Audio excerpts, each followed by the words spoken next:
Mheshimiwa Rais, baada ya kumaliza shughuli ya kiapo, sasa ni wakati wa salamu fupi kutoka kwa viongozi.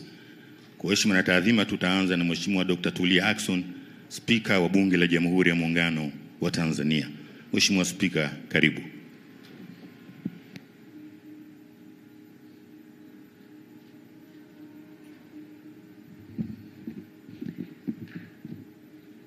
Mheshimiwa Dr. Samia Suluhu Hassan, Rais wa Jamhuri ya Muungano wa Tanzania, viongozi wote mlioko hapa, Mheshimiwa Rais, ninakushukuru kwa fursa hii ya kuzungumza na Watanzania wenzangu.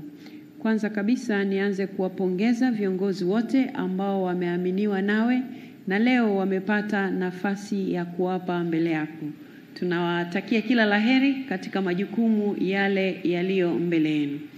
La pili, Mheshimiwa Rais, ni kupongeze sana kwa hatua hii ambayo umeichukua. Ukiwatazama hawa walio hapa leo, ni dhahiri kwamba wako baadhi yao ambao wamepanda kutoka nafasi moja kwenda nyingine, na hao inamaanisha kwamba uliona utendaji wao wakati wanakusaidia katika nafasi ambayo ilikuwa pengine ya chini kidogo, na uaminifu wao, na sasa wamepanda nafasi. Hili ni funzo kwa wengine, na ndio maana ninakupongeza kwamba kila mmoja akifanya kazi kwa uaminifu, kwa uadilifu na weledi kwa kadri awezavyo, basi ataweza kuonekana pia.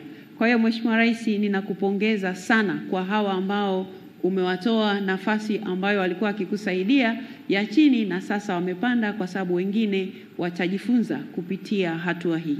Baada ya kusema haya, Mheshimiwa Rais, asante sana kwa fursa ya kuzungumza na Watanzania. Tunakushukuru Mheshimiwa Spika wa Bunge la Jamhuri ya Muungano wa Tanzania, na sasa kwa heshima kubwa tumkaribishe